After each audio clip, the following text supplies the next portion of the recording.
আল্লাহ তাআলা বলেন, কুল ইন্না সলাতি ওয়া নুসুকি ওয়া মাহইয়ায়া ওয়া মামাতি লিল্লাহি রাব্বিল আলামিন। আল্লাহ রাব্বুল আলামিন বলেন, ওগো আমার নবীজি, আপনি বলুন, নিশ্চয় আমার নামাজ, আমার কুরবানি, আমার জীবন, আমার মরণ সব কিছুই ওই আল্লাহর জন্য নিবেদিত, যে আল্লাহ তাআলা আকাশ এবং জমিনের পালনকর্তা, সকল কিছুর রব যিনি, আমার সকল ইবাদত হবে তার জন্য। এই জন্য কবি বলছেন, মুসলমানি বুদ গরদন নাহাদান আনামে খুদ বদস্তে খাজাদান।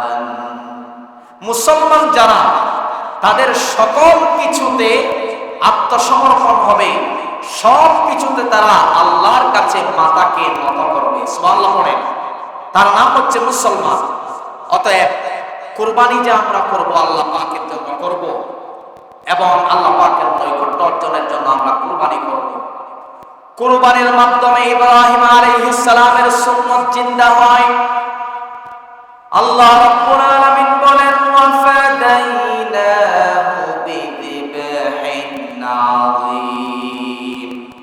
আল্লাহ রাব্বুল আলামিন বলেন, অবশ্যই আমি আল্লাহ ইব্রাহিম নবীর পুত্র ইসমাঈলকে একটি মহান জবেহের বিনিময়ে মুক্ত করে দিলাম। ইব্রাহিমের পুত্র ইসমাঈলকে একটি জবেহের মাধ্যমে আমি মুক্ত করে দিলাম। নিঃসন্দেহে তার স্থানে যেই দুম্বাটি জবেহ হয়েছে সেটি হচ্ছে জান্নাতের একটি দুম্বা। সুবহানাল্লাহ পড়েন। জান্নাতের একটি দুম্বা জবেহের মাধ্যমে আল্লাহ তাআলা ইব্রাহিমের পুত্র ইসমাঈলের কুরবানিকে রহিত করলেন, তাকে কুরবানি থেকে মুক্ত করলেন। অতএব কুরবানিটা হচ্ছে ইব্রাহিম আলাইহিস সালামের সুন্নাত। কুরবানিটা করলে এই সুন্নাতটা জিন্দা হয়। এই সুন্নাতটা কি হয়? জিন্দা হয়। হাদিস শরীফে এসেছে, যায়েদ ইবনে আরকাম রাদিয়াল্লাহু তাআলা আনহু বলেন, قال أصحاب رسول الله صلى الله عليه وسلم يا رسول الله ما هذه الأضاحي। রাসূলের সাহাবীগণ জিজ্ঞেস করলেন, ওগো আল্লাহর নবী, কুরবানিটা কি? সাহাবারা প্রশ্ন করলেন। নবীজি উত্তরে বললেন, قال سنة أبيكم إبراهيم عليه السلام। ওগো সাহাবীগণ, কুরবানিটা হচ্ছে তোমাদের পিতা, মুসলিম জাহানের পিতা ইব্রাহিম নবীর সুন্নাত। সুবহানাল্লাহ পড়েন না। ওয়া আকরামানা বিল ইসলাম ওয়া আন'আমা আলাইনা বিল ঈমান নাস্তাগফিরুহু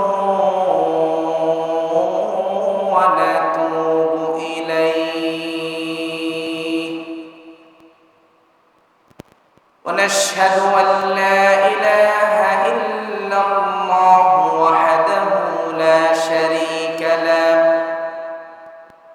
ونشهد أن سيدنا ونبينا ومولانا محمدا عبد الله ورسوله أرسله بالحق بشيرا ونذيرا وداعيا إلى الله بإذنه وسراجا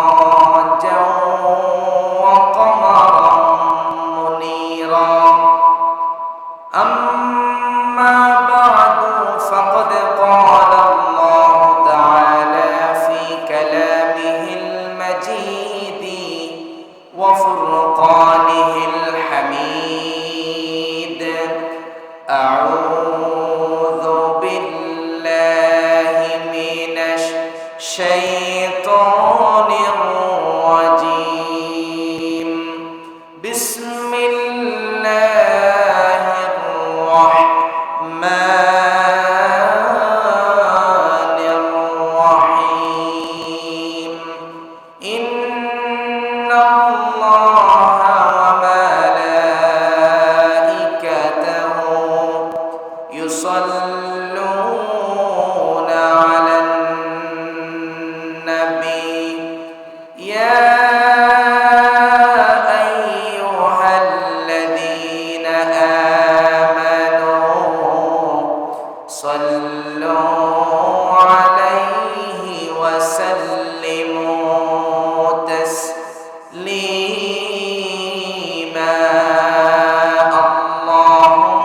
صل على محمد وعلى آل محمد كما صليت على إبراهيم وعلى آل إبراهيم إنك حميد مجيد اللهم بارك على محمد وعلى آل محمد كما باركت على إبراهيم وعلى آل إبراهيم إنك حميد مجيد بلغ العلا بكماله كشف الدجى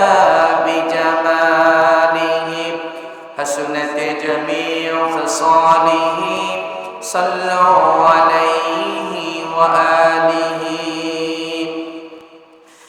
يا ربي صل وسلم دائما أبدا على حبيبك خير الخلق كلهم بلغ العلا بكماله كشف الدجى بجماله حسنت جميع خصاله صلوا عليه وآله محبت একটু জিকির করুন লা ইলাহা لا إله إلا الله لا إله إلا الله لا إله إلا الله لا إله إلا الله محمد رسول الله সাল্লাল্লাহু আলাইহি ওয়াসাল্লাম। ঐতিহ্যবাহী লোহাগাড়া থানার অন্তর্গত পদুয়া তেওয়ারি হাট বাজার কেন্দ্রীয় শাহী জামে মসজিদে আগত সম্মানিত প্রাণপ্রিয় মুসল্লিয়ানে কেরাম, মহান আল্লাহ রাব্বুল আলামিনের শাহী দরবারে লাখ কোটি শুকরিয়া আদায় করছি যে আল্লাহ তাআলা আমাদেরকে অত্যন্ত দয়া করে, মায়া করে, মহব্বত করে, ভালোবেসে দুনিয়ার সমস্ত ঝামেলা থেকে হেফাজত করে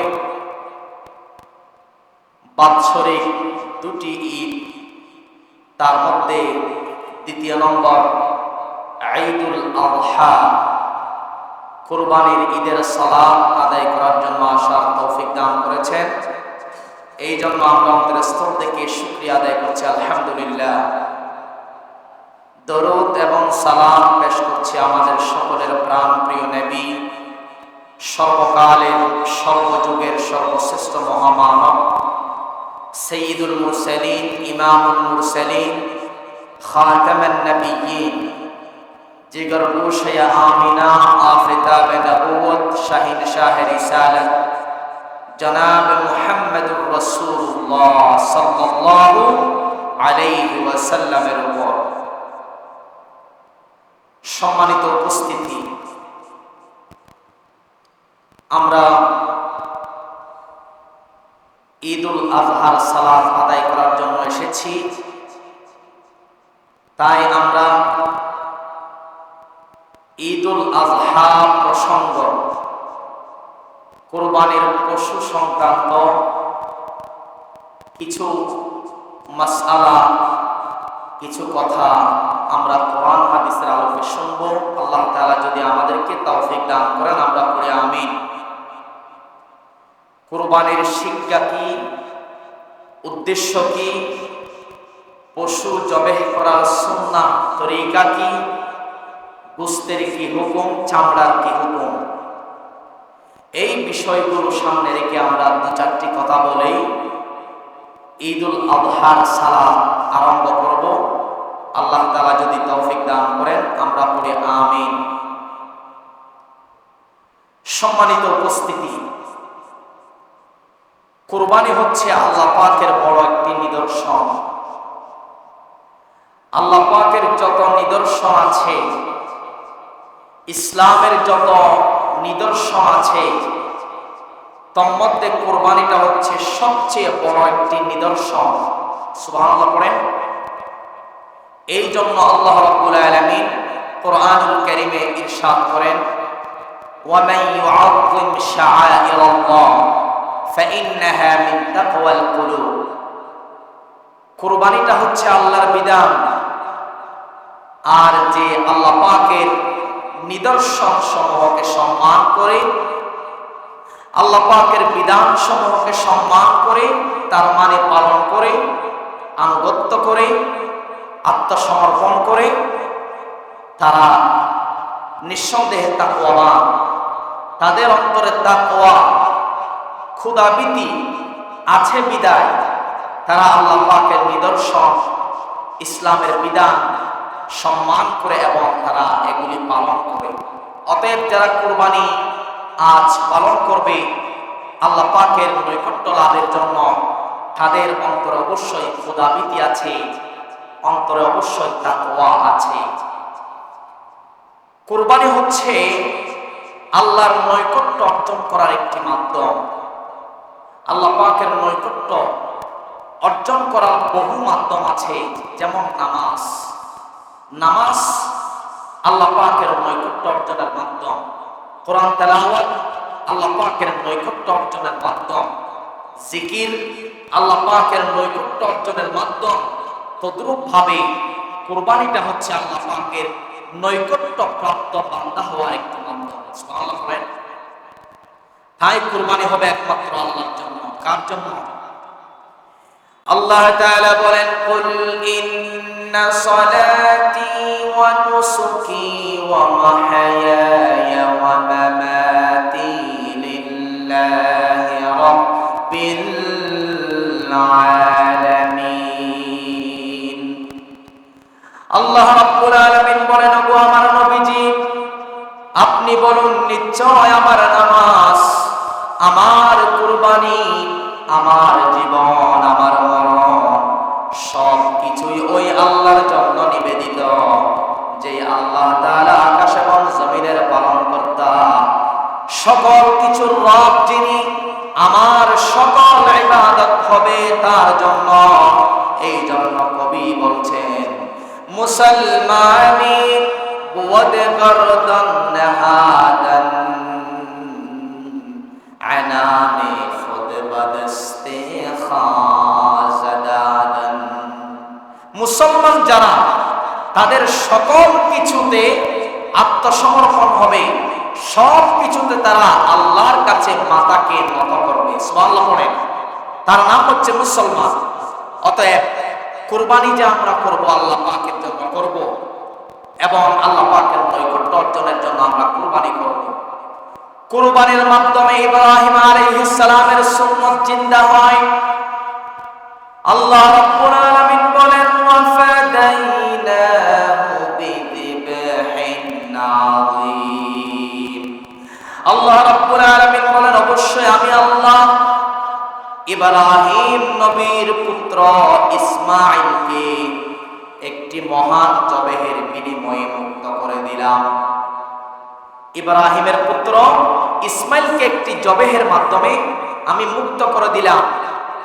নিঃসন্দেহে তার স্থানে যেই দুম্বাটি জবেহ হয়েছে সেটি হচ্ছে জান্নাতের একটি দুম্বা। সুবহানাল্লাহ পড়েন। জান্নাতের একটি দুম্বা জবেহের মাধ্যমে আল্লাহ তাআলা ইব্রাহিমের পুত্র ইসমাঈলের কুরবানিকে রহিত করলেন, তাকে কুরবানি থেকে মুক্ত করলেন। অতএব কুরবানিটা হচ্ছে ইব্রাহিম আলাইহিস সালামের সুন্নাত।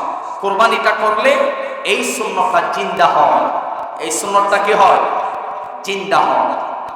হাদিস শরীফে এসেছে, যায়েদ ইবনে আরকাম রাদিয়াল্লাহু তাআলা আনহু বলেন, قال أصحاب رسول الله صلى الله عليه وسلم يا رسول الله ما هذه الأضاحي। রাসূলের সাহাবীগণ জিজ্ঞেস করলেন, ওগো আল্লাহর নবী, কুরবানিটা কি? সাহাবারা প্রশ্ন করলেন, নবীজি উত্তরে বললেন, ক্বালা সুন্নাতু আবিকুম ইব্রাহিম আলাইহিস সালাম।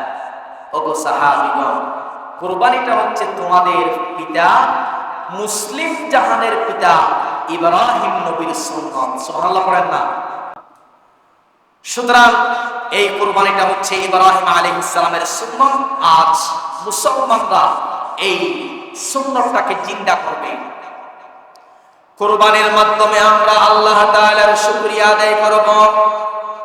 আল্লাহ রাব্বুল আলামিন বলেন, ওয়াল বুদনা জাআলনাহা লাকুম মিন শাআইরিল্লাহি লাকুম ফিহা খায়র ফাযকুরু ইসমাল্লাহি আলাইহা সাওয়াফ ফাইদা ওয়াজাবাত جنوبها فكلوا منها وأطعموا القانع والمعتر كذلك سخرناها لكم لعلكم تشكرون।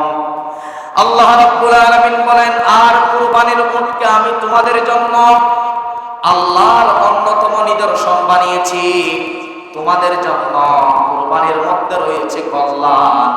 সুতরাং সারিবদ্ধভাবে দণ্ডায়মান অবস্থায় সেগুলির উপর আল্লাহর নাম উচ্চারণ করো। যখন কুরবানির পশুগুলো কাত হয়ে পড়ে যায়, তখন তোমরা কুরবানির পশুকে সুন্দরভাবে জবাই করবে। সুন্দরভাবে জবাই করার পর কুরবানির গোশতগুলোকে সুন্দরভাবে বণ্টন করবে এবং তোমরা খাবে। যে অভাবী মানুষের কাছে হাত পাতে না, আর যে অভাবী ছেয়ে বেড়ায়, প্রত্যেকের জন্য কুরবানির গোশতকে তোমরা খুলে দিবে। সবাইকে সমানভাবে তোমরা সমান চোখে দেখবে এবং সবাইকে তোমরা কুরবানির গোশত থেকে খাওয়াবে। বলছেন কে? আল্লাহ তাআলা বলছেন, এবং তোমরা কুরবানির গোশতকে আমার শুকরিয়া আদায় করবে। অতএব কুরবানি থেকে একটা শিক্ষা হচ্ছে, কুরবানির মাধ্যমে আমরা শুকরিয়া আদায় করব। কার? আল্লাহর শুকরিয়া আদায় করব আমরা। এটা হচ্ছে একটি শিক্ষা। অতএব কুরবানির অসংখ্য গুরুত্ব হাদিসে এসেছে, কোরআনে এসেছে। যেমন তিরমিজি শরীফের 1507 নম্বর হাদিস, আল্লাহ রাসূল বলছেন, আকামা রাসূলুল্লাহ সাল্লাল্লাহু আলাইহি ওয়াসাল্লাম বিল মাদিনাতি 10 সিনিনা ইউদহা। আল্লাহ রাসূল মক্কা থেকে যখন মদিনায় এসেছেন, মদিনায় 10টি বছর থেকেছেন। প্রত্যেকটি বছর আল্লাহ রাসূল কুরবানি করেছেন। সুবহানাল্লাহ বলেন। কারণ রাসূল অবশ্যই জানেন কুরবানির মাধ্যমে আল্লাহর নিকটতম হওয়া যায়। কুরবানিটা হচ্ছে আল্লাহ পাকের প্রিয় আমল। এই জন্য আল্লাহ পাকের কাছে যেহেতু কুরবানিটা অতীব পছন্দনীয়, তাই আল্লাহ রাসূল প্রত্যেকটি বছর কুরবানি দিয়েছেন। কুরবানি হচ্ছে আল্লাহ তাআলার নিকট সবচেয়ে প্রিয় আমল। রাসূল করিম সাল্লাল্লাহু আলাইহি ওয়াসাল্লাম বলেছেন, মা আমিলা আদামিয়্যুম মিন আমালি ইয়াওমান নাহরি আহাব্বা ইলাল্লাহ মিন ইহরাকিদ দাম। কুরবানির দিন মানুষেরা যে সকল কাজ করে, তার মধ্য থেকে সবচেয়ে আল্লাহর নিকট পছন্দনীয় কাজ হচ্ছে রক্ত প্রবাহিত করা, অর্থাৎ কুরবানি করা। সুবহানাল্লাহ বলেন। কুরবানির দিন তো আদমের সন্তানেরা অনেক কাজ করে, তার মধ্যে অন্যতম আল্লাহর কাছে পছন্দনীয় একটি কাজ হচ্ছে রক্ত প্রবাহিত করা, কুরবানি করা। এটাই আল্লাহর নিকট অতীব পছন্দনীয়। সুবহানাল্লাহ। সবাই একবার তাকবীর করুন এই জন্য। আল্লাহু আকবার, আল্লাহু আকবার, লা ইলাহা ইল্লাল্লাহ, আল্লাহু আকবার, আল্লাহু আকবার ওয়া লিল্লাহিল হামদ। কুরবানির রক্ত মাটিতে পড়ার পূর্বে আল্লাহর নিকট বিশেষ মর্যাদা পেয়ে যায়। এই জন্য রাসূল করিম সাল্লাল্লাহু আলাইহি ওয়াসাল্লাম বলছেন, ইন্নাহা লাতা'তি ইয়াওমাল কিয়ামাতি বিকুরুনিহা ওয়া আশআরিহা ওয়া আজলাফিহা ওয়া ইন্নাদ দামা লা ইয়াকাউ মিনাল্লাহি বিমাকানিন ক্বাবলা আন ইয়াকা মিনাল আরদি ফাতিবু বিহা নাফসা। আল্লাহ রাসূল বলছেন, যারা কুরবানি করে, কুরবানির পশু, কুরবানির শিং খুর সহ যাবতীয় পশম কিয়ামতের দিন আল্লাহর নিকট হাজির হয়ে যাবে। সুবহানাল্লাহ বলেন। আল্লাহর নিকট হাজির হয়ে যাবে। আর বান্দারা কুরবানির দিন কুরবানির গলায় ছুরি যখন চালাবে, ছুরি চালানোর পরে রক্ত মাটিতে পড়ার পূর্বে কুরবানিটা আল্লাহর দরবারে কবুল হয়ে যায়। সুবহানাল্লাহ। কুরবানির পশুর রক্ত মাটিতে পড়ার আগেই আল্লাহ তাআলার কাছে কবুল হয়ে যায়। কুরবানির পশুর প্রতিটি পশমের বিনিময়ে রয়েছে এক একটি করে নেকি। এগুলি শুধু ইব্রাহিম আলাইহিস সালামের সুন্নাত, যেহেতু রাসূল করিম সাল্লাল্লাহু আলাইহি ওয়াসাল্লামের উম্মতদের জন্য এই সওয়াবের অফারগুলো রয়েছে। প্রতিটি পশমের বিনিময়ে এক একটি করে নেকি। যায়েদ ইবনে আরকাম রাদিয়াল্লাহু তাআলা আনহু এই হাদিসটি বর্ণনা করেন। ক্বালু ফামা লানা ফিহা ইয়া রাসূলুল্লাহ, ওগো আল্লাহর রাসূল, কুরবানির মধ্যে আমাদের জন্য কি সওয়াব রয়েছে? রাসূল করিম সাল্লাল্লাহু আলাইহি ওয়াসাল্লাম বলেন, ক্বালা বিকুল্লি শাআরাতিন হাসানা, কুরবানির পশুর প্রতিটি পশমের বিনিময়ে সওয়াব রয়েছে। সুবহানাল্লাহ পড়েন। ক্বালু ফাসসুফু ইয়া রাসূলুল্লাহ, সাহাবারা আবার জিজ্ঞেস করলেন, ওগো আল্লাহর নবী, ক্বালা ফাসসুফু ইয়া রাসূলুল্লাহ, ওগো আল্লাহর রাসূল, পশমওয়ালা বেশি পশমওয়ালা পশু রয়েছে, ওই বেশি পশমওয়ালা পশু প্রত্যেকটি পশমের বিনিময়ে কি নেকি রয়েছে নাকি? নবীজি বলছেন বিকুল্লি শাআরাতিন মিনাস সুফি হাসানা, হ্যাঁ অবশ্যই পশু শরীরে যত পশম থাকুক না কেন প্রত্যেকটি পশমের পরিবর্তে এক একটি করে আল্লাহ তাআলা সওয়াব লিপিবদ্ধ করে দেয়। সুবহানাল্লাহ। এই জন্য কুরবানির মাধ্যমে আমরা অনেক সওয়াব অর্জন করতে পারি। কুরবানির মাধ্যমে আমরা শুকরিয়া আদায় করব। কুরবানির মাধ্যমে আমরা আল্লাহ পাকের নিকটবর্তী হতে পারি। সুবহানাল্লাহ। কুরবানির পশুর রক্তের প্রথম ফোঁটা জমিনে পড়ার পূর্বে আল্লাহ তাআলা কুরবানি দাতার গুনাহ মাফ করে দেয়। এই ব্যাপারে আবু সাঈদ খুদরি রাদিয়াল্লাহু তাআলা আনহু একটি হাদিস নকল করেন।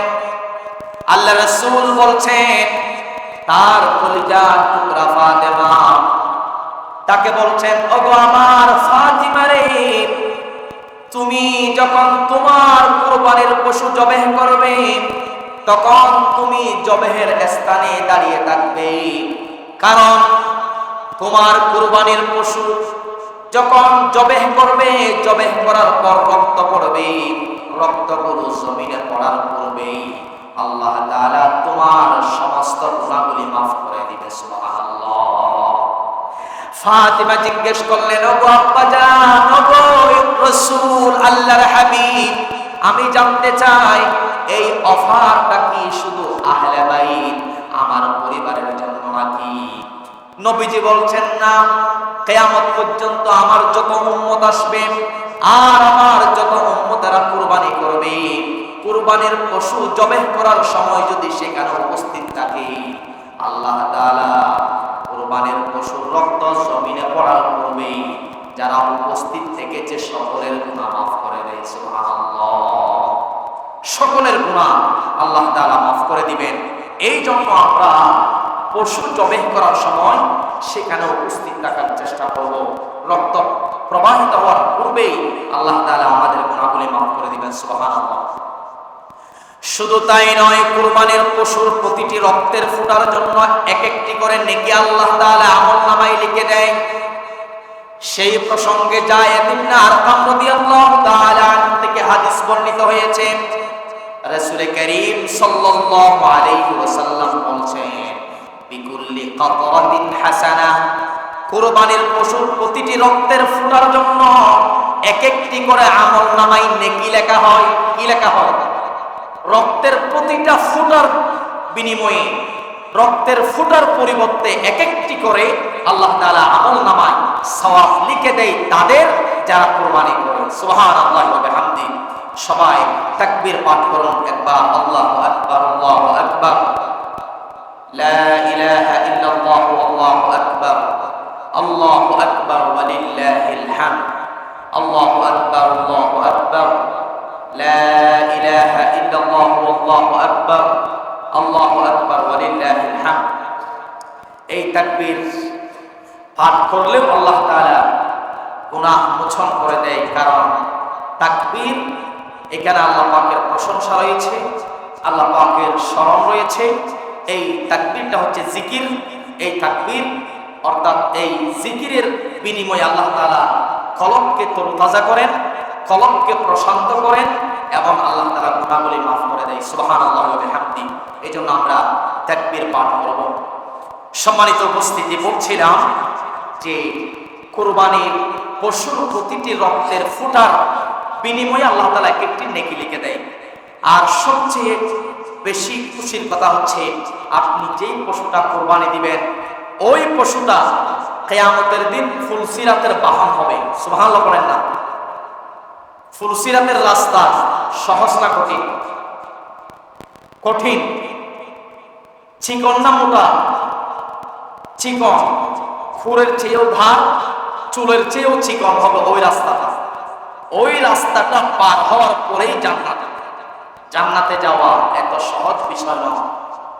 প্রত্যেকটি সেক্টরে যারা দায়িত্বে আছে, যারা যারা দায়িত্ব পালন করতে হবে। আংশিক পরিমাণেও যদি বেশ কম হয়, মানুষ যদি কষ্ট পায় সেই দায়িত্ব বসে, তাহলে সে কোনো অবস্থাতেই জান্নাতের সুঘ্রাণও পাবে না। মানুষের মনে কষ্ট দিলে, মানুষের মনে আঘাত দিলে, মানুষকে মারতে হয় না। মানুষকে মারলে তো সেই যেই জায়গায় মারা হয়েছে ওই জায়গাটা শুকনা হয়ে যাবে, পালো হয়ে যাবে। কিন্তু মানুষের মনে আঘাত দিলে, কথায় কষ্ট দিলে, সেটা মৃত্যু পর্যন্ত থাকবে। ঠিক কিনা বলেন? এই জন্য প্রকৃত মুসলমান কারা? হাদিসে এসেছে, মুসলিম শরীফের বর্ণনা, আল মুসলিমু মান সালিমাল মুসলিমুন মিন লিসানিহি ওয়া ইয়াদিহি। প্রকৃত মুসলমান তো তারাই যাদের হাত এবং জবান থেকে অপর মুসলমান নিরাপদ থাকে। হাত এবং জবান, হাত এবং জবান, এই দুইটি থেকে যদি আপনার মাধ্যমে আপনার পার্শ্ববর্তী মানুষেরা নিরাপদ থাকে, শান্তি পায়, তাহলে আপনি প্রকৃত মুসলিম। আপনার হাত দ্বারা যদি মানুষ কষ্ট পায়, আপনার জবান দ্বারা যদি মানুষ কষ্ট পায়, আপনি প্রকৃত মুসলিম নয় রাসূলের ভাষায়। এই জন্য বলছিলাম যে আমরা যদি প্রকৃত মুসলিম হতে চাই, তাহলে মানুষকে সম্মান করতে হবে, মানুষকে ইজ্জত করতে হবে, যার যার স্থানে তাকে সম্মান দিতে হবে, আল্লাহ পাকের শুকরিয়া আদায় করতে হবে। তাহলেই একমাত্র আল্লাহ পাকের মর্যাদায় আমরা পৌঁছতে পারবো। আল্লাহ পাক আমাদেরকে মর্যাদা দিবে।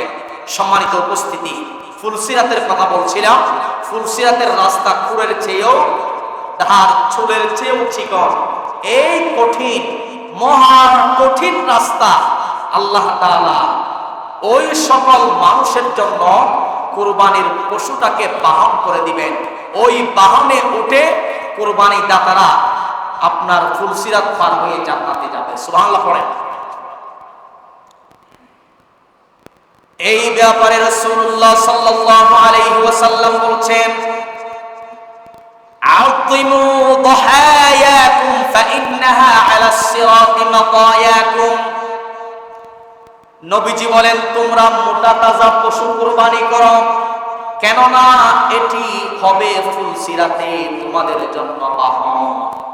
এই জন্য যেই বাহনটা হবে, সেই বাহনটা মোটা তাজা হতে হবে, সেই বাহনটা হৃষ্টপুষ্ট হওয়া চাই।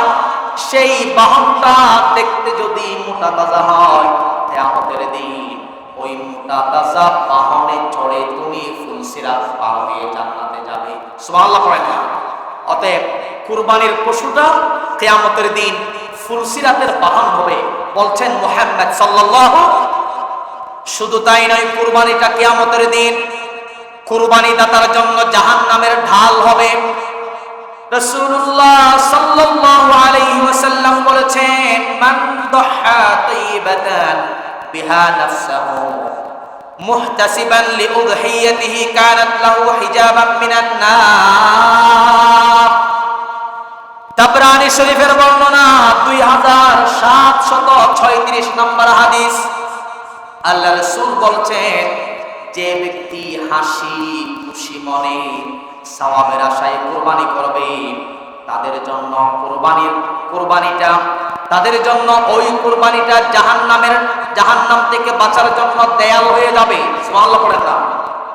জাহান্নাম থেকে বাঁচার জন্য কুরবানিটা দেয়াল হয়ে যাবে, বাঁধা হয়ে যাবে, মাঝখানে পর্দা পড়ে যাবে। শুধুমাত্র যারা আল্লাহ পাকের সন্তুষ্টির লক্ষ্যে, আল্লাহ পাকের সন্তুষ্টির লক্ষ্যে কুরবানি করেছে, মানুষকে দেখানোর জন্য নয়, গুস্ত খাওয়ার উদ্দেশ্যে নয়, ইখলাস রেখে এবং আল্লাহ ও রাসূলের বিধান অনুযায়ী পুরাটাই কুরবানির গুস্ত মানুষদেরকে বন্টন করে দেয়। যেহেতু কুরবান এই শব্দের শাব্দিক অর্থ হচ্ছে ত্যাগ করা, আর আপনি যদি কুরবানির গুস্তগুলো জমা করে রেখে দেন তাহলে আর ত্যাগ তো হলো না। কুরবানির শব্দের অর্থ ত্যাগ, গুস্তগুলো ত্যাগ দেওয়া। আপনি যদি জমা করে রাখেন আর কি ত্যাগ হলো? এটা জমা হয়ে গেল, এটা ত্যাগ হলো না। অতএব যারা গুস্তগুলো সম্পূর্ণ ত্যাগ করে দিয়েছেন নিজে কিছু রেখে এবং আল্লাহ পাকের সন্তুষ্টি কামনা করছে, সওয়াবের আশা করেছে, কেবলমাত্র তাদের জন্য কুরবানিটা কিয়ামতের দিন জাহান্নাম থেকে বাঁচানোর জন্য ঢাল হয়ে যাবে, পর্দা পড়ে যাবে। আল্লাহ তাআলা যেন আমাদেরকে সেই মন মানসিকতা নিয়ে কুরবানিটা আদায় করার তৌফিক দান করেন। আমরা পড়ি আমিন। তাকবীর পাঠ করি আমরা, আকবার, আল্লাহু আকবার, আল্লাহু আকবার, লা ইলাহা ইল্লাল্লাহ, আল্লাহু আকবার, আল্লাহু আকবার, ওয়া লিল্লাহিল হামদ, আল্লাহু আকবার, আল্লাহু আকবার, লা ইলাহা ইল্লাল্লাহ, আল্লাহু আকবার, আল্লাহু আকবার, ওয়া লিল্লাহিল হামদ। প্রিয় ভাইরা, আমরা 8টায় ঈদুল আযহার সালাত আরম্ভ করব। যারা এসেছেন সকলের কৃতজ্ঞতা আদায় করছি, শুকরিয়া আদায় করছি। আল্লাহ পাক আজকের এই মহান দিনের উসিলায় আমরা যারা উপস্থিত হয়েছে আমাদের সকলের জীবনের গুনাহগুলো মাফ করে দিন। আমরা পড়ি আমিন। আমরা যারা কুরবানি করব আমাদের সকলের কুরবানি যেন আল্লাহ পাক কবুল করেন। আমরা পড়ি আমিন। সম্মানিত হাজিরিন, অতএব আমরা জাস্ট 8টায় সালাত আরম্ভ করব ইনশাআল্লাহ। বলছিলাম কুরবানিটা কিয়ামতের দিন জাহান্নাম থেকে বাঁচার ঢাল হবে। শুধু তাই নয়, কুরবানির পশুর রক্ত, গোবর, পশম ইত্যাদি নেকির পাল্লায় ওজন করা হবে কিয়ামতের দিন। এই ব্যাপারে হাদিস এসেছে। রাসূলের বিবি আম্মা জান আয়েশা রাদিয়াল্লাহু তাআলা আনহা হাদিসটি বর্ণনা করছেন। আল্লাহ রাসূল বলছেন, দুহু ওয়া তাইয়িবু বিহা আনফুসাকুম ফাইন্নাহু লাইসা মিন মুসলিমিন ইউওয়াজ্জিহ দাহিয়াতুহু ইলাল কিবলা ইল্লা কানা দামুহা ওয়া ফারাথুহা ওয়া সাওফুহা হাসানাতিন মুহদারাতিন ফি মিজানিহি ইয়াউমাল কিয়ামাহ। আল্লাহ রাসূল বলছেন, তোমরা কুরবানি করো এবং এক্ষেত্রে হৃদয়কে প্রশস্ত করো। দহু কুরবানি করো, ওয়া তাইয়িবু বিহা আনফুসাকুম কুরবানি করার ক্ষেত্রে হৃদয়কে প্রশস্ত করো, মনুষ্যত্বকে তোমরা ত্যাগ দাও। কুরবানির মহা একটি শিক্ষা হচ্ছে মনুষ্যত্বকে ত্যাগ দেওয়া। মানুষের মধ্যেও মনুষ্যত্ব লালনকারী কিছু মুসলিম আমাদের দেশে আছে না নাই? সমাজেও বাস করে। আমরা যারা নিকটবর্তী থাকি, প্রতিবেশীদের মধ্যেও, আপনার বন্ধু বান্ধবের মধ্যেও এই মনুষ্যত্ব লালনকারী আপনার বন্ধু আছে, আপনার ভাই আছে, আপনার প্রতিবেশী আছে, আপনার প্রতিবেশী আছে। সমাজে এরকম মানুষ আছে মনুষ্যত্ব লালন করে। অতএব কুরবানি থেকে মহান একটা শিক্ষা হচ্ছে এই হৃদয়ের মনুষ্যত্বকে ত্যাগ দিতে হবে। সম্মানিত হাজিরিন, পশুত্বের যে একটা কাজ, এটা ত্যাগ দিতে হবে। যাই হোক, আল্লাহ রাসূল বলছেন, তোমরা কুরবানি দেওয়ার সাথে সাথে, যেহেতু পশু কুরবানি, পশুর সাথে সাথে যে একটা তোমাদের অন্তরে পশুত্বর মতো যে একটা আচার ব্যবহার, কাজকর্ম লালন করে, এটা তোমরা ত্যাগ দাও এবং হৃদয়কে প্রশস্ত করো। হৃদয়কে কি করো? হৃদয়কে প্রশস্ত করো। কুরবানি দেওয়ার ক্ষেত্রে মনকে খুলে দাও, মন খুলে সবাইকে খাওয়াও। কে বলছেন? আল্লাহ রাসূল বলছেন, এক্ষেত্রে আপনার গাফলতি করা যাবে না, এক্ষেত্রে বখিলাতি করা যাবে না, হৃদয়কে প্রশস্ত করে মানুষকে খাওয়াতে হবে। আল্লাহ রাসূল এই জন্য বলছেন, দুটি কাজ আমার কাছেও পছন্দ, আল্লাহর কাছেও পছন্দ। একটি হচ্ছে মানুষকে খাওয়ানো, আরেকটি হচ্ছে মানুষকে স্থান করে দেওয়া, জায়গা করে দেওয়া। যাই হোক, আল্লাহ রাসূল বলছেন কুরবানির ক্ষেত্রে তোমরা হৃদয়কে প্রশস্ত করো। কেননা কোন মুসলিম কুরবানির পশুকে কিবলামুখী করে জবাই করলে কিয়ামতের দিনে ওই কুরবানির পশুর রক্ত, গোবর, পশম ইত্যাদি কিয়ামতের মাঠে হাজির করা হবে এবং নেকির পাল্লায় ওজন দেওয়া হবে। সুবহানাল্লাহ। আপনি কুরবানি করেছেন, আল্লাহ পাকের সন্তুষ্টির লক্ষ্যে মানুষকে খাওয়াইছেন, মানুষকে আপনি দাওয়াত দিয়ে আপ্যায়ন করেছেন যথেষ্ট পরিমাণে। কিয়ামতের দিন আল্লাহ না করুন যদি আপনি কিছু পরিমাণ সওয়াবের জন্য আটকে পড়েন, জান্নাতে যেতে বাধা হচ্ছে, তখন আল্লাহ পাক দেখবেন আপনি কুরবানি করছেন কিনা। আপনি যদি আল্লাহর সন্তুষ্টির লক্ষ্যে কুরবানি করে থাকেন, ত্যাগ যদি দিয়ে থাকেন, তাহলে আল্লাহ পাক ফেরেশতাকে বলবেন আমার বান্দা তো কুরবানি করেছিল, কুরবানির রক্তগুলো পাল্লায় উঠাও, কুরবানির খুর, পশম, গোবর, কুরবানির যাবতীয় পশুর জিনিসগুলো পাল্লায় উঠাও, মিজানের পাল্লায়। তখন আল্লাহ পাক ওজন দিবেন, ওজন দিয়ে দেখবেন মাশাআল্লাহ ওজনে তো একেবারেই যেগুলির জন্য জান্নাতে যেতে বাধা হচ্ছে তার চেয়ে বেশি সওয়াব, মিজানের পাল্লা জান্নাতের দিকে ঝুঁকে গেছে। আল্লাহ পাক ফেরেশতাকে বলবেন যাও, আমার এই বান্দাটাকে তুমি এই মুহূর্তে আপ্যায়ন করে জান্নাতের মেহমান বানাও। সুবহানাল্লাহ পড়েন। অতএব সন্তুষ্টির, আল্লাহ পাকের সন্তুষ্টি কামনায় আমরা কুরবানিটা পালন করব, তাহলেই কেবলমাত্র আমরা জান্নাতে যাওয়া সম্ভব। সম্মানিত উপস্থিতি, আলোচনার দ্বিতীয় অংশের দিকে আমরা যাই। আমরা কুরবানি পশু জবেহ করার নিয়ম সম্পর্কে জানবো ইনশাআল্লাহ। যেহেতু সময় ধীরে ধীরে সামনের দিকে অগ্রসর হচ্ছে, তাই আমরা গুরুত্বপূর্ণ কয়েকটি পয়েন্টের উপর কথাগুলো শেষ করব। জাস্ট টাইমে আমরা সালাত আরম্ভ করব ইনশাআল্লাহ। মনে রাখবেন, নিজের কুরবানির পশু নিজ হাতে জবাই করা মুস্তাহাব।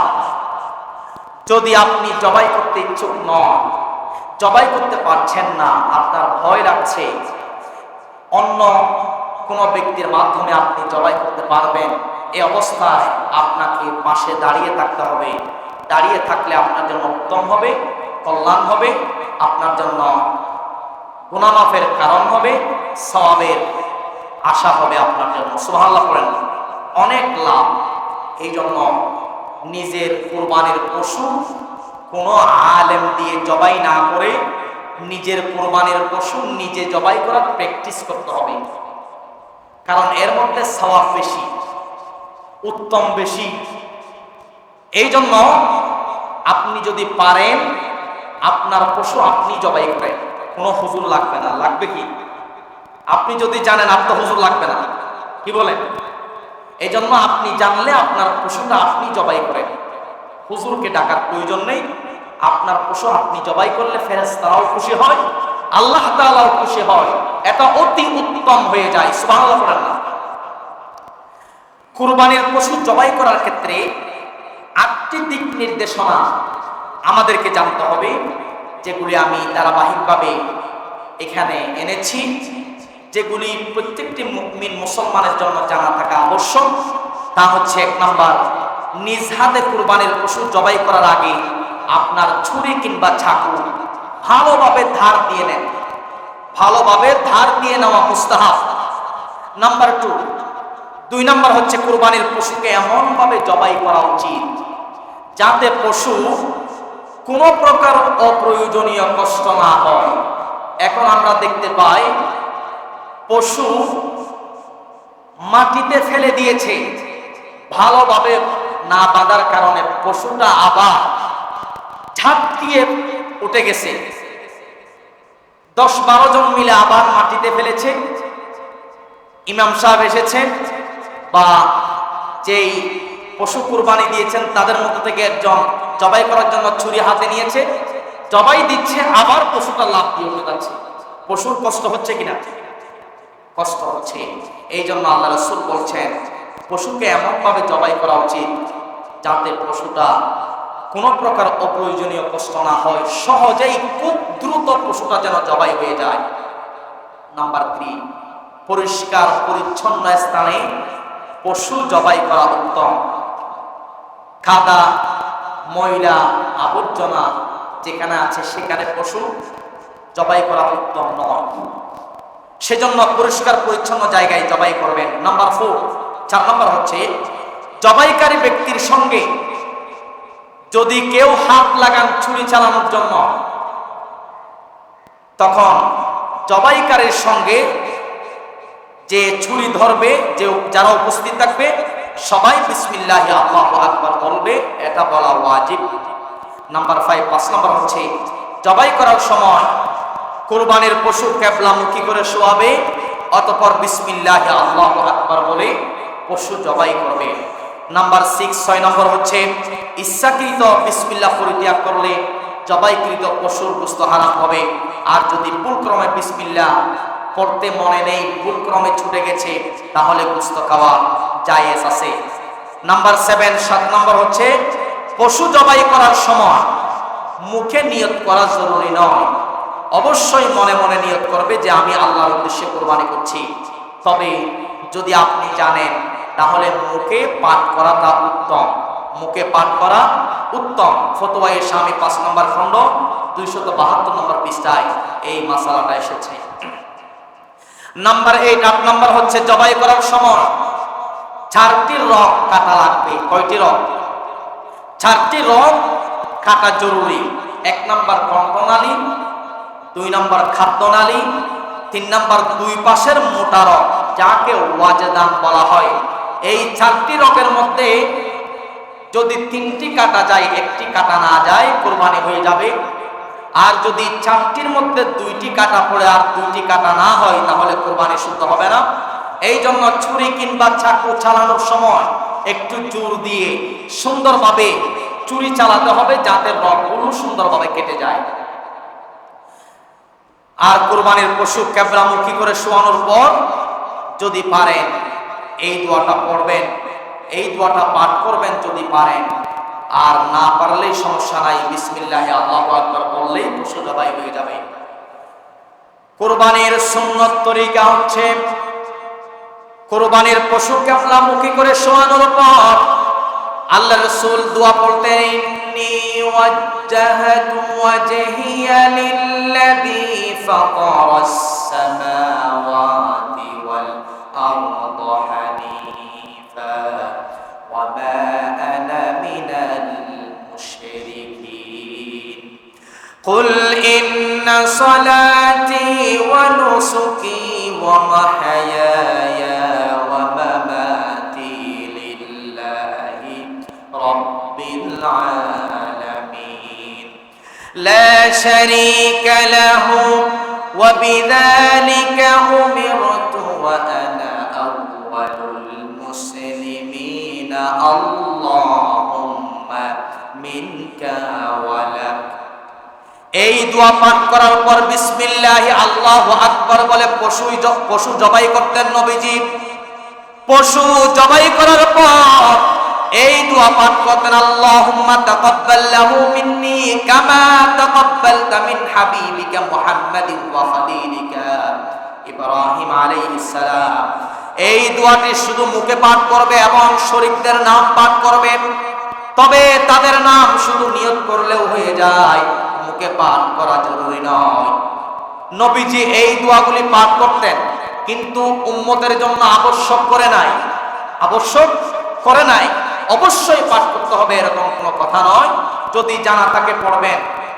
আপনার পশু মাটিতে যখন ফেলবেন, ছুরি চালানোর আগেই এক প্রকার দোয়া আল্লাহর রাসূল করতেন। ছুরি চালানোর সময় বিসমিল্লাহি আল্লাহু আকবার বলতেন এবং পশু জবাই হয়ে গেলে আরেক প্রকার দোয়া করতেন আল্লাহর রাসূল। এগুলো জানা থাকলে ভালো পড়বেন, জানা না থাকলে না পড়লেও সমস্যা হবে না। সম্মানিত উপস্থিতি, সবাই তাকবীর পাঠ করুন, আল্লাহু আকবার, আল্লাহু আকবার, লা ইলাহা ইল্লাল্লাহু আল্লাহু আকবার, আল্লাহু আকবার ওয়ালিল্লাহিল হামদ, আল্লাহু আকবার, আল্লাহু আকবার, লা ইলাহা ইল্লাল্লাহু আল্লাহু আকবার, আল্লাহু আকবার ওয়ালিল্লাহিল হামদ। সময় দ্রুত গতিতে সামনের দিকে অগ্রসর হচ্ছে। এখন 52 হয়ে গেছে, আর 8 মিনিট পরে আমরা ঈদুল আজহার সালাত আরম্ভ করব। সবাই বলে ইনশাআল্লাহ। সম্মানিত উপস্থিতি, এখন গুরুত্বপূর্ণ দুটি বিষয় রয়ে গেছে, সংক্ষেপে আমরা জানব। একটি বিষয় হচ্ছে গোশতের বিধান, আরেকটি বিষয় হচ্ছে চামড়ার বিধান। কুরবানির পশুর গোশত ও চামড়ার বিধান সম্পর্কে আমরা সংক্ষেপে একটু জানবো ইনশাআল্লাহ। কুরবানির পশুর গোশত নিজে খাবে, পরিবার পরিজনদেরকে যথেষ্ট পরিমাণে খাওয়াবেন এবং আত্মীয় স্বজনদেরকে হাদিয়া দিবেন। ফকির মিসকিন অসহায়দেরকে সদকা দিবেন। আত্মীয় স্বজনদেরকে সদকা না হাদিয়া, হাদিয়া। এবং অসহায় ফকির মিসকিন এদেরকে দিবেন দান, এদেরকে দান করবেন। তবে গোশত বিতরণের মুস্তাহাব পদ্ধতি হচ্ছে গোশতগুলোকে 3 ভাগ করা। আপনি 1 ভাগ কুরবানি করেছেন, 1 ভাগে আপনি 10 কেজি পেয়েছেন বা 15 কেজি পেয়েছেন। আপনার গোশতের পরিমাণ যতটুকু হবে, বা আপনি 5 ভাগ নিয়েছেন বা আপনি একটি পশু দিচ্ছেন, আপনার পশুতে মনে করেন 20 কেজি গোশত আপনার ভাগে পড়েছে, কিংবা 1 মণ 1.5 মণ গোশত আপনার হয়েছে আপনার পশুতে। ওই সকল গোশতগুলোকে আপনি 3টা সমান ভাগ করবেন। একটি ভাগ আপনার পরিবারের জন্য রাখবেন, আরেকটি ভাগ আত্মীয় স্বজনদের জন্য দিবেন, আরেকটি ভাগ ফকির মিসকিন প্রতিবেশীদের জন্য দান করবেন। সুবহানাল্লাহ পড়েন। এটা হচ্ছে রাসূলের সিস্টেম। আল্লাহ রাসূল এভাবেই গোশতগুলো বন্টন করতেন। এটা বন্টন করা আবার সুন্নত নয়, ওয়াজিব নয়, ফরজ নয়। আপনারা আবার ভয় পাইয়েন না যে হুজুর আমি তো 1 ভাগ করতেছি, আপনি আমাদের গোশতের ভাগ কমিয়ে দিচ্ছেন, এরকম বিষয় নয়। সুন্নত নয়, ওয়াজিব নয়, ফরজ নয়। এই 3টা ভাগ করাটা হচ্ছে মুস্তাহাব। করলে সওয়াব, না করলে গুনাহ নাই। সম্মানিত হাজিরিন, এরপর আসেন কয়েক ব্যক্তি একসঙ্গে মিলে শরীকে কুরবানি করছেন। তখন আপনাদের প্রত্যেককেই মাথায় রাখতে হবে যে গোশত বন্টনের ক্ষেত্রে পাল্লা দিয়ে সমান ওজন দিবেন এবং প্রত্যেকের ভাগে যেন সমান হয়, কারো ভাগে যেন বেশ কম না হয়। আর যদি পশুর মাথা পায়া এগুলো তো অনেকে নিতে চায়, এগুলো যারা নিবে, একটি মাসআলা এসেছে ফতোয়ায়ে শামিতে, গোশত সমানভাবে বন্টন হয়েছে, এখন বাকি আছে মাথা এবং পায়া। এগুলো যদি কেউ নিতে চায়, যে নিতে চাইবে তার ভাগে গোশত একটু কম পড়বে। গোশত একটু কি হবে? গোশত একটু কম দিতে হবে তাকে। সে যদি গোশতও সমান নেই, এরপরে মাথা পায়াও নেই, গরুর পায়াটাকে তো 4টা, কয়টা? এখন ভাগ তো হচ্ছে 7টা। এই জন্য সবাই তো আর নিতে পারবে না। যে নিতে চাইবে, যারা নিতে চাইবে তাদের ভাগে গোশতের পরিমাণ আংশিক কম দিতে হবে, এরপরে এগুলো নিতে পারবে। আর যদি গোশতের ভাগও সমান নেই, ওগুলোও নেই, তাহলে সুদ বলে গণ্য হবে, গুনাহ হবে। যাই হোক, এটা একটু মাথায় রাখবেন। কুরবানির গোশত মুসলিমকেও দেওয়া বৈধ, কিন্তু মজুরি বাবদ দেওয়া বৈধ নয়। অবশ্যই মুসলিমদের কুরবানির গোশত দেওয়া উত্তম। কসাইকে, যে কাজ করবে, কসাইকে গোশত মজুরি বাবদ দেওয়া যাবে না, চামড়াও দেওয়া যাবে না, রশিও দেওয়া যাবে না, ইত্যাদি তাকে দেওয়া যাবে না। পারিশ্রমিক দিতে হলে আপনাদের যারা ভাগে কুরবানি করবেন বা একা করবেন, যারা যে কসাই আপনাকে কাজ করে দিবে, আপনার পকেট থেকে ফ্রেশ টাকা দিতে হবে কসাইকে। কুরবানির চামড়া বিক্রি করে ওই চামড়ার টাকা কসাইকে দেওয়া যাবে না, এবং গোশত মজুরি হিসাবে তাকে দেওয়া যাবে না। এমনি আপনি কসাইকে গোশত উপহার স্বরূপ হাদিয়া দিতে পারেন, কিন্তু যদি আপনি বলেন এই গোশতগুলো তুমি কাজ করেছ, এই জন্য মজুরি বাবদ পারিশ্রমিক দিয়েছি, কারো কুরবানি হবে না। এই জন্য একটু মাথায় রাখবেন, কসাইয়ের ক্ষেত্রে, পারিশ্রমিক দেওয়ার ক্ষেত্রে আপনার পকেট থেকে ফ্রেশ টাকা দিবেন। কুরবানির গোশত কুরবানির দাতার জন্য বিক্রি করা মাকরুহ তাহরিমি, হারাম। যদি কেউ অসংখ্য পরিমাণ গোস্ত পেয়েছে, এতগুলি গোস্ত কি করব? তার অন্তরে একটু কৃপণতা কাজ করে। সে মনে মনে চিন্তা করছে যে আশেপাশে প্রতিবেশী অনেকে তো কোরবানির গোস্ত যদি 200-300 টাকা দিয়ে বিক্রি করতে চায়, অনেকেই নেওয়ার মানুষ আছে। সেই মন মানসিকতায় আপনি যদি মনে করেন যে আমি 10টা গোস্ত 300 টাকা দিয়ে বিক্রি করি আর বাকিগুলো খাবো, এই নিয়ত যদি থাকে, গোস্ত বিক্রি করেন, তাহলে সব কোরবানি হারাম করবেন এবং বাকিদের কোরবানিও হারাম করলেন আপনি। এই জন্য খাবেন এবং খাওয়াবেন, বিক্রি করার মানসিকতা লালন করবেন না। কোরবানির গোস্ত 3 দিনের বেশিও সময় জমিয়ে রাখা জায়েজ আছে, এটাও একটি মাসালা হেদায়া কিতাবের মধ্যে আসছে। এবং কোরবানির পশুর রশি সদকা করা মুস্তাহাব। কোরবানির পশুর চামড়ার বিধান হচ্ছে, আর 3 মিনিট আছে, আমি সংক্ষেপে বলবো, জাস্ট টাইমে আমরা নামাজ আরম্ভ করব। কোরবানির পশুর চামড়ার 2টি মাসালা আমি আপনাদেরকে বলতে চাই। কোরবানির পশুর চামড়া নিজে ব্যবহার করতে পারবেন।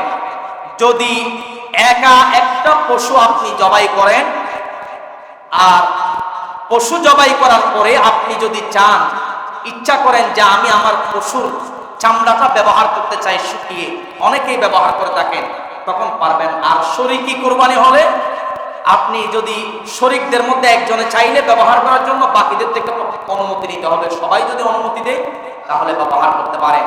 এবং পারলে কিছু সাদকা, এতিম, ফকির, মিসকিনদেরকে দান করবেন, এটাই আপনার জন্য উত্তম হবে। আর চামড়ার ক্ষেত্রে আরেকটি বিধান হচ্ছে চামড়া বিক্রি করা। চামড়া বিক্রি করলে বিক্রির পয়সা 1 টাকাও আপনি খেতে পারবেন না, আপনার জন্য হারাম হয়ে যাবে খেলে। অনেক জায়গায় আমি দেখেছি যে চামড়া 7, 8 বা 1200 টাকা দিয়ে বিক্রি করলো। বিক্রি করার পরে যারা কোরবানি দিয়েছে তাদের মধ্য থেকে একজন উঠে বলে যে চামড়ার টাকা থেকে চায়ের ব্যবস্থা করো, চামড়ার টাকা থেকে পান সিগারেট আনো, এরকম বলে কি বলে না? এগুলো মাথায় রাখবেন। চামড়ার সম্পূর্ণ টাকা এতিম, অসহায় যারা, তাদের হক আপনি 1 টাকাও খেতে পারবেন না। সম্পূর্ণটাই চামড়ার টাকা তাদেরকে দিয়ে দিতে হবে। আর চামড়াটা অবশ্যই আপনি বিক্রি করলে চামড়াটা মসজিদ না মাদ্রাসায় দিতে পারেন, যেখানে এতিম ছাত্র আছে। যেই সকল মাদ্রাসায় লিল্লাহ বোর্ডিং আছে, এতিম ছাত্র আছে, শুধুমাত্র তাদের জন্যই এই চামড়াটা বরাদ্দ। চামড়ার টাকা দিয়ে যদি, বাংলাদেশে কি হচ্ছে আমি জানি না, কিন্তু জানলেও সব কথা তো বলা সম্ভব নয় মিডিয়ার যুগে। বাংলাদেশে অসংখ্য মাদ্রাসায় চামড়া কালেকশন করা হয়, কি হয় না? চামড়া কালেকশন করে চামড়ার টাকা দিয়ে যদি শিক্ষকদের বেতন দেয় তাহলে হারাম হবে।